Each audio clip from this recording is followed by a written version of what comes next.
This past month, I've been playing a lot of Killing Floor 3. I've put in just about 70 hours, and I'm pretty much new to the Killing Floor franchise as I only played a little bit of Killing Floor 1 and 2 recently after experiencing Killing Floor 3.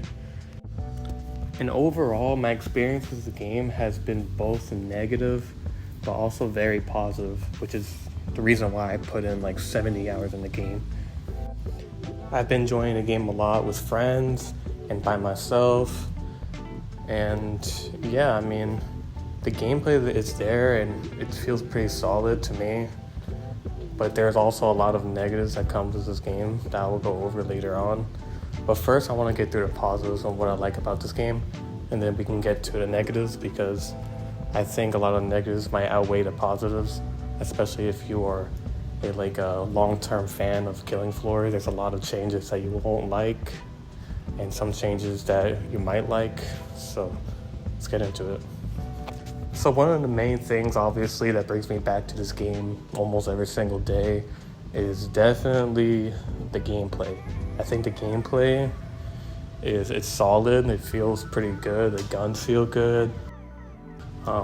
Especially the melee class with the ninja. I think the ninja is very fun. It was one of the first classes I maxed out. Well, one of the only classes I maxed out. I'm still working on the Firebug to get level 30. And I also have been enjoying the Firebug too. She also has a lot of good guns and a lot of good skill trees that are fun to use and change up. And with all that being said, this makes you feel like this game has like a good future because they can really work upon the good gameplay and just add just more to it, which they are planning to as they already released the roadmap. So I mean, that's pretty good that they're already, working ahead on what they want for this game.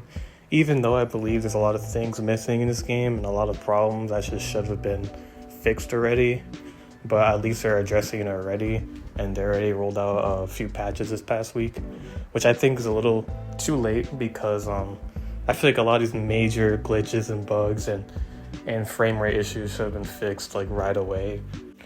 Also, something I like about this game, I think the graphics are pretty nice, even though the aesthetic, like the futuristic aesthetic can be kind of plain, especially compared to some of the themes they had in Killing Floor 2 and 1 that I saw. Hopefully in the future and with mods, because apparently there's going to be mod support for this game, just like the previous 2 Killing Floors, and that can really spice up the maps and a lot of other things. And hopefully that mod support just doesn't come to PC, and hopefully they can make it also onto console with mods. There's been previous games that use mods on consoles, like Bethesda games like Fallout, and I believe Skyrim has mods on console now.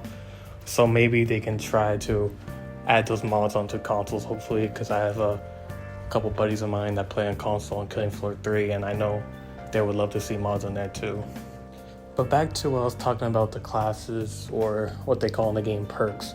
All of these perks are stuck to every what is called specialist, but in the previous games, a specialist on like who you choose, the character you choose, can be played as any perk. But in this game, they're all stuck to one perk pretty much. So Firebug, you only play as that character as the Firebug.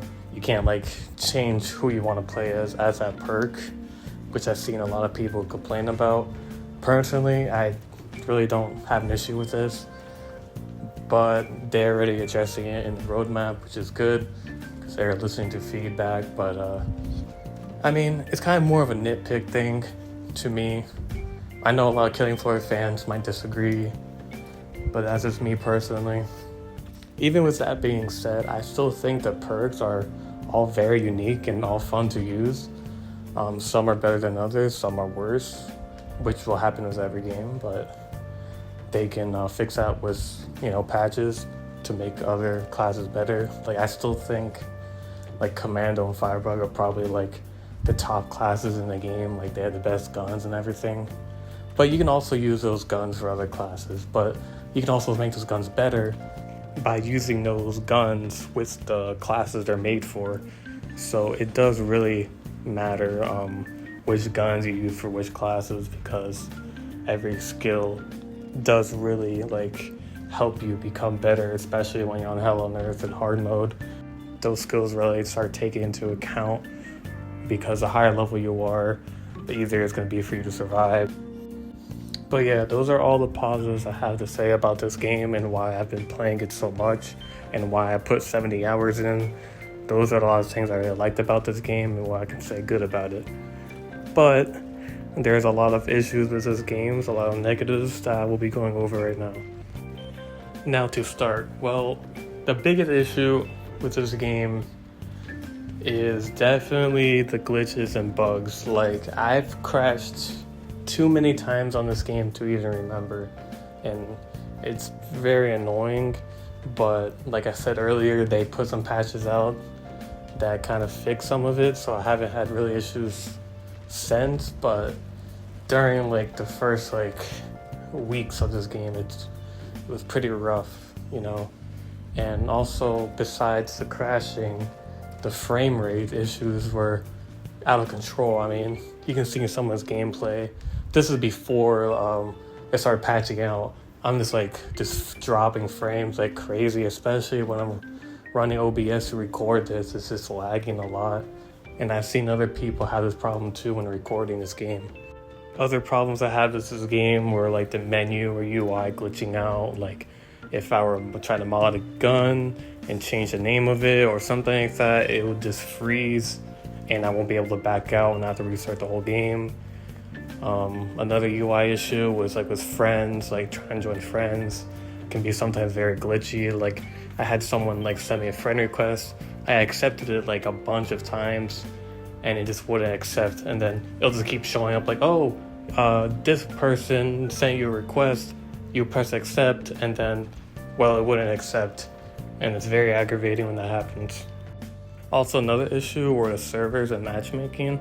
I haven't had any problems, like I said, ever since they patched it. Like these other previous bugs I mentioned, like most of them have been kind of patched out, some of them are still there, but there was this one issue with matchmaking where you just try to find the game and it'll just like freeze up and you're just like infinitely waiting, so you have to keep restarting until the matchmaking worked. I've had this issue in a long time, so I'm sure they sorted this one out. Thank God, because that shit was very annoying. Now, besides the bugs, it's just very weird to me that with those bugs being there, that the store and Battle Pass are there, even though you pay $40 up front. They still offer a Battle Pass and store, which I've seen no issues with. I haven't seen anyone complain that's glitchy, the store or Battle Pass. But the fact that I have that up and running, and they also have an option to buy the next like 4 Battle Passes, is kind of crazy. It kind of just shows that like, yeah, you know, like a majority of this game we don't care too much about. We care more about making money. Bring me my money. And it's like, it's just sad. It just shows the state of modern gaming, and it just sucks, especially with Cutting Floor. There's a lot of dedicated fans to this series, and it just sucks to be like that. Another major issue I believe that not too many people talk about is the balancing of this game.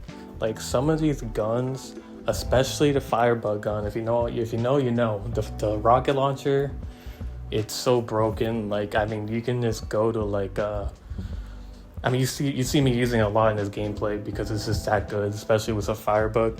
If you just add a bunch of weapon mods, you can just make this thing a beast. Like, you can just kill a lot of like the Major Zed and like 3 like fully charged shots, and then does like fire effect around it, and it's like everyone runs this. Even if you're not even running Firebug, they'll just have this as a secondary gun because it's just that broken. Also, another like broken weapon I'd say is the ninja's like daggers.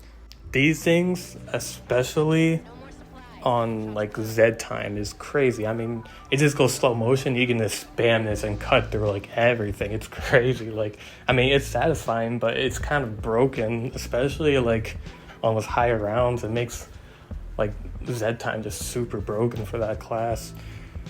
And I'm sure it's other broken guns I haven't tried yet that I've heard about. Especially I think it was the Commando class. One of those guns are pretty broken too. But yeah, there's a lot of like balancing issues with this game. Like some of the guns feel broken, some of them feel kind of shit, and it's kind of weird, just mixed overall. it's kind of like this game feels weird that they released it in this state. It just kind of feels like this game should have been early access, and maybe the complaints haven't been that bad, and maybe to lower the price like $30 or $25, because I feel like that's a true price of what you're getting from this game.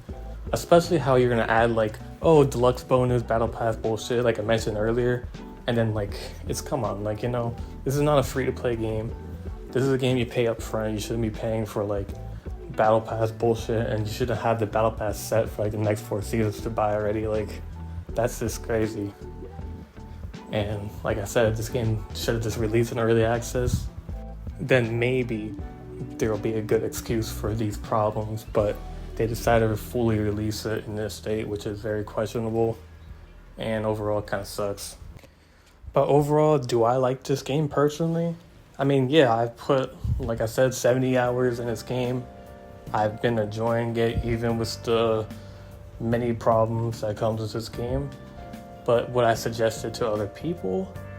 I'm not too sure. If you want like a casual, fun, like zombie survival horde shooter, and you like what you see, then yeah, I mean, you can just pick it up whenever. If you have the money or time, you can pick it up at full price. Or what I would do is just wait for a sale, and definitely wait till later on where a lot of these issues get patched and there's more content. And then I think this game will be good enough for you to purchase, and I think this game overall has a bright future, and I really hope so. I really hope they don't give up on this game. I enjoy it. There's a lot of people that enjoy it. And yeah,